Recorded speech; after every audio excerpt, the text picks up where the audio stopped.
y me propuso que la resumiera en 20 minutos.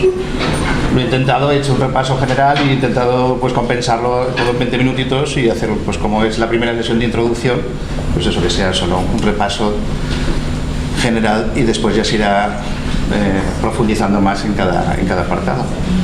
Tendría que hablar primero de lo que son las sondas de exploración y claro, pues en las sondas teníamos dos tipos de sondas fundamentales, las que tenemos los tejidos más alejados, que son las que utilizamos por vía abdominal, que tendrán que tener frecuencias bajas para conseguir una penetración más profunda, porque los tejidos están más alejados del transductor y con ello disminuirá la resolución.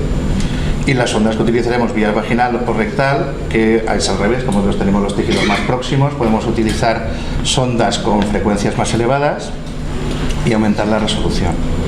Después las vías que podemos utilizar para la exploración van a ser vía abdominal, como hemos dicho, que su característica va a ser que nos va a ofrecer una visión más panorámica de toda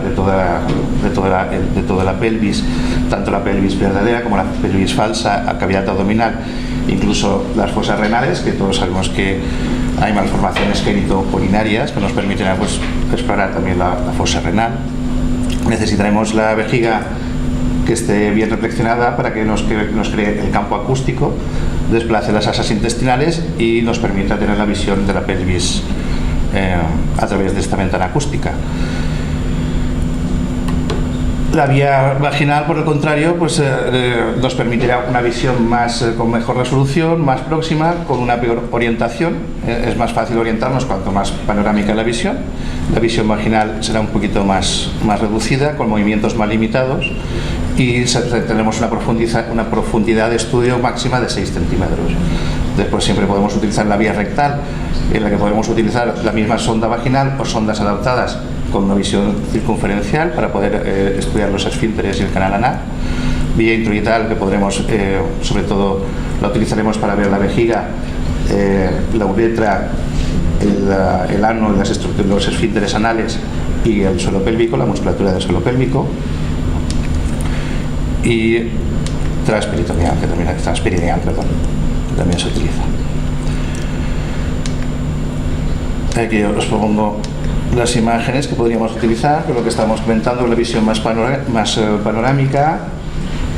Tendríamos que utilizar la ventana acústica, que crea la primera visión, tendría que ser siempre el eje útero-vaginal, que nos sirve de orientación, y después utilizar desplazamientos sagitales, parasagitales y después transversales para completar la exploración. La vía vaginal con mejor resolución, que también tendría que ser la primera visión el útero longitudinal, después hacer barridos para explorar todo el útero, toda la cavidad.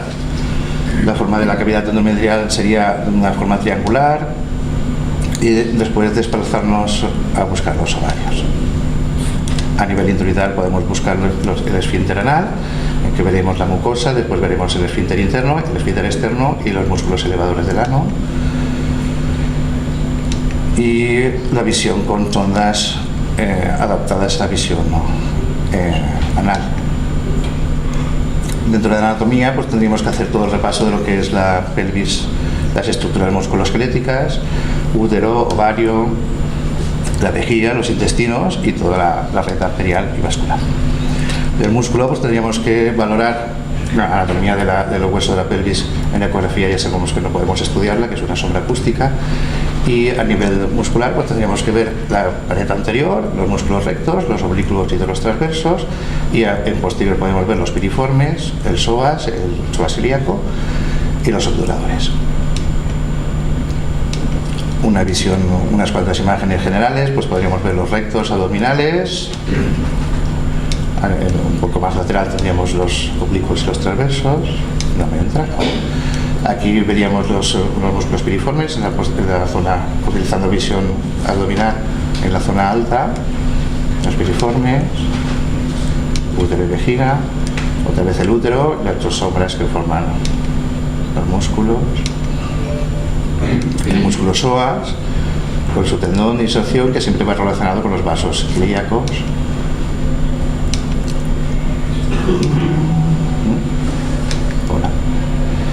Otra visión longitudinal también con el psoas, el tendón del psoas y los vasos ilíacos a través de la vena de la vejiga. Aquí, aprovechando la mecánica acústica que produce la gestación, podemos ver el psoas y el ilíaco y los vasos también ilíacos. Utilizando la máxima distensión de la vejiga podemos ver los obturadores internos, los obturadores. Otra visión en la que vemos los obturadores, la vagina, perdón, el recto y el elevador del ano con sus insertos. Tenemos que ver el útero y las trompas. El útero, pues todos sabemos que tiene una anteversión en 90 grados con respecto a la vagina y una anteflexión del cuerpo del fundus uterino respecto al cuerpo, que tiene una forma de pera invertida. El 80% de las veces tiene esta posición de anteversión, anteflexión. El tamaño a nivel, si en vía vaginal, pues veremos el cervix, una estructura redondeada, y a nivel en la corte transversal el cuerpo será ovalado y de mayor tamaño. La vagina no podremos verla nada más que por vía abdominal, por vía vaginal.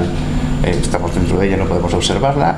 Tiene una cavidad virtual que no somos capaces de ver y son hiperrefringentes los tabiques del septo vésico vaginal y el septo recto vaginal.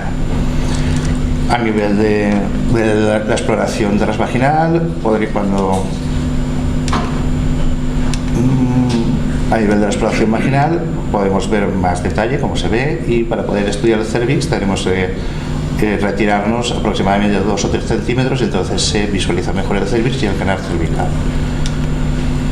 Las trompas en la exploración normal normalmente no se ven, salvo la porción intramural, que se observa aquí, como aquí, en una zona de 1 centímetro aproximadamente.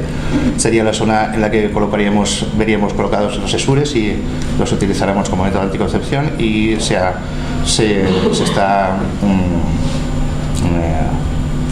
evaluando como método de comprobación de que están bien colocados. La ecografía para valorarlo.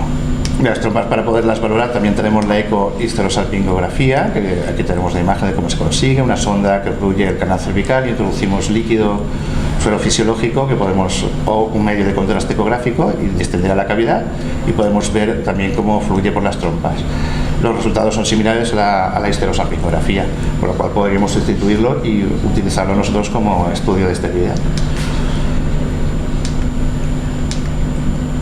En cuanto al ciclo vital y el útero, pues tenemos el útero en la fase prepuberal de la recién nacida, que tiene estas características, tiene estas dimensiones. La relación cuerpo-útero es casi 1, el endometrio no será visible y no existe casi anteflexión. Conforme llegamos a la edad adulta, aumenta de tamaño, sobre todo a expensas de la cavidad. La relación es mayor en cuanto a la cavidad. En la multípara es mayor por el aumento de la masa muscular, y en la menopausia disminuye el volumen y la flexión. La relación cuerpo-uterino se hace 1. Aparecen calcificaciones que pueden ser miomas o pueden ser las arterias alcuatas calcificadas, las dimensiones, y el endometrio debe de estar por debajo de 5 o 8 milímetros. En cuanto al miometrio, las partes del miometrio, existe una capa externa, que es 1/3 del espesor, se sitúa por fuera de las arterias alcuatas. El tercio interno, la capa media son los 2 tercios internos, y existe una capa fina, que es el halo subendometrial, son finas fibras longitudinales y es hipopogénica. El endometrio, en realidad, la vía adecuada para estudiarlo es vaginal o rectal. Vía abdominal no es una vía adecuada para el estudio. En la fase prepuberal no se debe de visualizar, y en la menopausia están establecidas las condiciones necesarias para hacer un estudio adecuado del endometrio, que son sondas vaginales con vejiga vacía, cortes longitudinales y coronales. Tenemos que ser capaces de ver toda la cavidad, medir lo longitudinal, valorar los márgenes y desde las zonas hiporrefringentes. Todo ello para poder establecer el riesgo que tiene nos sirve para con un alto valor predictivo negativo, descartar que una paciente con sangrado postmenopáusico tenga riesgo de cáncer de endometrio. En esta tabla os pongo el grosor del endometrio y en la paciente asintomática el riesgo de cáncer de endometrio, y la paciente que sí que ha marcado, que sí que ha sangrado, cómo aumenta. O sea, es más la sintomatología que ecográficamente el espesor. Y por debajo de 4 milímetros, o sea, 3 milímetros, el riesgo de cáncer de endometrio es muy bajo, y como aquí se puede ver, con líneas endometriales, con líneas endometriales finas por debajo de 3 milímetros, homogéneas, el riesgo de malignidad es muy bajo, no requeriría más iatrogenia, más estudios, y la atrofia sería la causa principal. El ciclo menstrual y el endometrio podemos seguir y monitorizar en la fase inicial de la menstruación. Veríamos que la zona es hiperecogénica, empiezan a haber zonas anecoicas con algunos coágulos, que irán aumentando las zonas de coágulos, y al final, cuando ya se desprenda y haya tenido todo el sangrado, pues nos quedará una línea fina con un halo hipoecogénico vascular. En la fase proliferativa pues irá aumentando el espesor y disminuyendo la ecogenicidad, y se hace hiperrefringente la unión mioendometrial.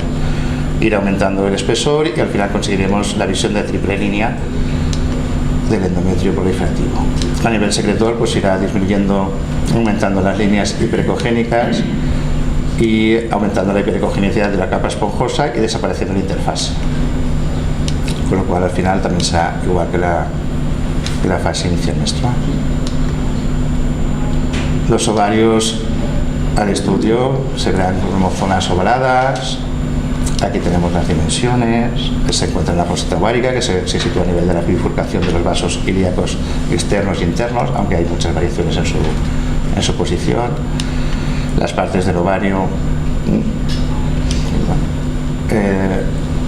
Aquí tenemos el tamaño en la fase prepuberal, en la fase madura, y la menopausia. En la madura dependerá del desarrollo folicular, con muchas variaciones en el tamaño. Y en la fase prepuberal, sobre todo, aquí están los volúmenes y el tamaño, pero sobre todo hay que tener en cuenta que antes de empezar a tener ciclos puede tener muchos folículos menores de 10 milímetros, pero se deberían de confundir con ovario poliquístico. Es lo normal antes de iniciar la menstruación. La estructura tiene una capa albuginia, que es hiperrefringente. Después tenemos la cortical con los folículos centrales y la zona medular, que es el hilio vascular. También podemos estudiar los cambios cíclicos en el ovario. Teníamos lo que es la fase folicular. Con el reclutamiento veríamos cómo van aumentando, cómo la corte de folículos va aumentando el desarrollo, cómo se va produciendo la selección, hasta que aparece la dominancia, y los signos que nos permitirán prever la ovulación. Después tendremos signos de que se ha producido la ovulación y la fase láctea. Aquí tenemos la imagen del anillo de fuego. La vejiga, en la visión tendremos que ver las paredes finas, de un espesor alrededor de 2 o 3 milímetros, homogéneas, contenido homogéneo. Y la veremos en un corte abdominal bajo, la veremos de forma cuadrangular por las estructuras anatómicas que la delimitan. Si hacemos un corte un poco más alto, será más ovalada, y en un corte longitudinal de aspecto triangular. Es importante valorar lo que es el volumen residual, sobre todo en temas de incontinencia, por si fuera para saber el volumen residual, por si tuviera un mecanismo obstructivo. Existen fórmulas para poderlo calcular, que nos permite calcular el volumen residual posmiccional. Podemos observar en la ecografía transintroital, podemos observar la vejiga, podemos observar también la uretra, la longitud de la uretra. 3 centímetros son intraabdominales, 3 perineales, y el espesor del esfínter. A nivel intestino podemos valorar el intestino delgado, el intestino grueso, los cortes a nivel introital, que podemos ver los esfínteres, la mucosa anal, el esfínter interno, el esfínter externo, y este es un corte longitudinal al mismo nivel del intestino. Y a nivel vascular pues podemos estudiar toda la vascularización uterovárica. Todos sabemos que empieza por la ilíaca externa, seguimos por la bifurcación, podemos seguir la bifurcación de la ilíaca interna, las uterinas, entre las uterinas, después las arcuatas, las arcuatas radiales y espirales, y a nivel de seguirá con la útero-ovárica, que anástomo será con la ovárica. Aquí tenemos el esquema. El punto ideal para estudiar el flujo por la arteria uterina es a 1 centímetro del cervix, y aquí tenemos el esquema de las arcuatas, las radiales y las espirales. De todas ellas podemos visualizar la anatomía con el Doppler color y las ondas de flujo y el Power Doppler, y con el Doppler pulsado las ondas. Os pongo unas cuantas imágenes de las ondas de flujo, vasos de alta resistencia a nivel ilíaco y a nivel uterino, con el notch uterino, y conforme nos vamos alejando, entramos en las arcuatas radiales, espirales, van disminuyendo la resistencia. La uterovárica es la que tendría menos resistencia, pero siempre mayores que las intraováricas. La ovárica la teníamos por aquí, y ya las intraováricas, que serían las de menor resistencia, que nos permitirían incluso los registros monitorizar alrededor del folículo.